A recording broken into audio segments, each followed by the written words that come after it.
Madam Hairuzila, organizer, and my fellow friends. So, my name is Nur Fathiah, and today my presentation will be about biofuel. What is biofuel?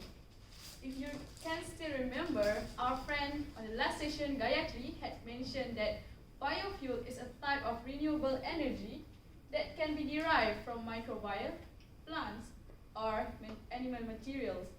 Generally, biofuel falls into two categories, which are bioalcohol and biodiesel.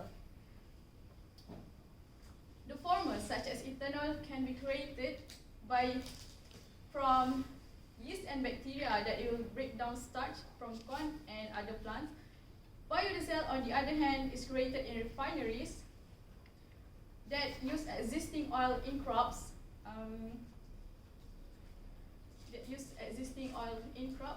Such as soybeans. This kind of vegetable oil is then be treated with alcohol to convert them into biodiesel. Biofuel has become a very strong competitor of fossil fuels. In this day, most of the researchers and engineers are trying their best to find the best alternative the usage of fossil fuel. So today, in my presentation, I will be talking about the types of plants that can be used as fuel. First is corn, rapeseed, and soybean. So my first point is corn. In the world of ethanol, corn is the king. Turning rich sugar corn into ethanol is more like brewing beer. Workers will first grind the golden kernels and mix them with warm water and yeast. The addition of yeast will spark the fermentation process and producing ethanol. Then this ethanol will be blended with gasoline for use of existing cars engine. Ethanol, whether it is made from corn, wheat, or even sugarcane, it releases less carbon monoxide, nitrogen oxide, and sulfur, which is lower than compared to the gasoline. Using corn kernel is much more cheaper in fermentation process instead of using the whole or the entire corn plant itself, because the sugar inside the stalks and the leaves of the corn plant is like play hide and seek in a corn plant, because in a known substance called as cellulose. As we know that cellulose is very hard and expensive to be break down. Moving on to my next point is rapeseed. Rapeseed. People have been using rapeseed oil for centuries as a cooking oil, but today rapeseed oil has become a most important form of biodiesel fuel. Perhaps the most important rapeseed oil comes from canola, the types of rapeseed. Generally, vegetable oils, biodiesel fuel made from vegetable oil does not perform well in the cold climate.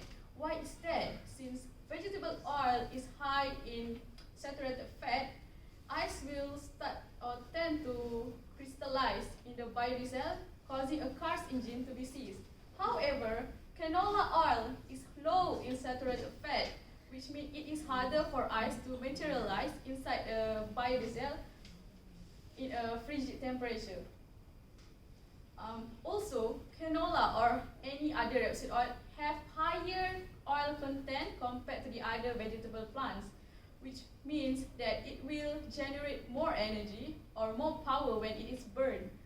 Biodiesel made from rapeseed or canola or any other rapeseed releases less carbon monoxide into the atmosphere compared to diesel, and it is very efficient on powering heavy machinery and other vehicles. In general, using or run engines on biodiesel fuel is much more efficient compared to the gasoline-powered engine. Last but not least, my point is soybean.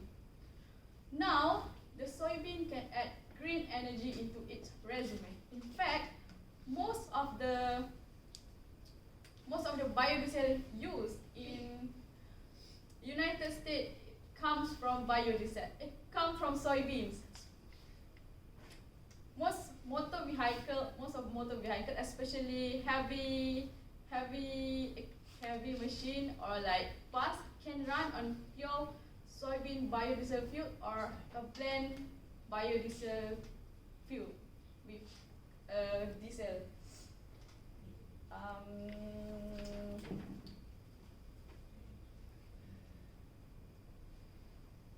Oh yeah.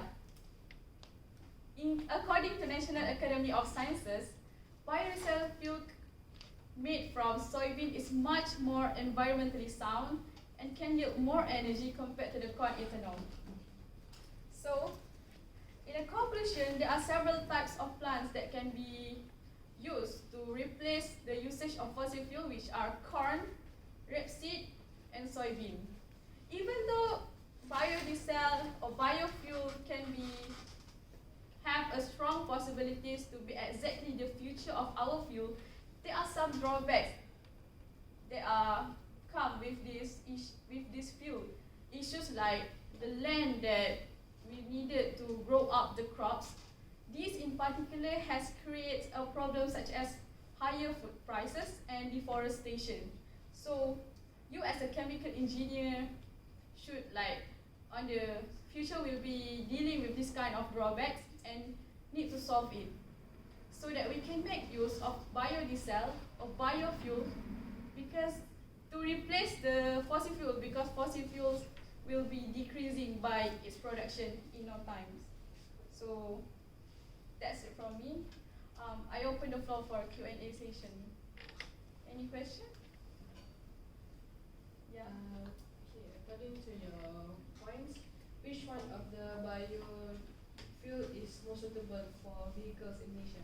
For vehicle in Malaysia, we are the most suitable biodiesel biofuel is rapeseed oil, because according to the National Academy of Sciences, I just restated just now, it is more environmentally sound and can yield more energy. That I answer your question. Okay, thank you. Any other question?